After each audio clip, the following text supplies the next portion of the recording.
Hello friends, in this video we will be discussing Retrofit home automation solution. Here we will understand how to choose variants with their code name. So let's get started.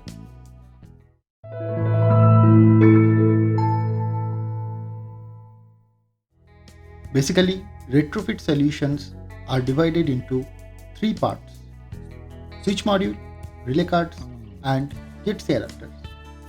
With the switch module, supported relay cards are in regular series, relay 2.0, 3.0, 4.0, 5.0, 6.0, 4.1F and 4.1L. In high power series, relay 2.0H1, 3.0H1, 4.0H1, 5.0H1, 6.0H1, 4.1FH1 and 4.1LH1.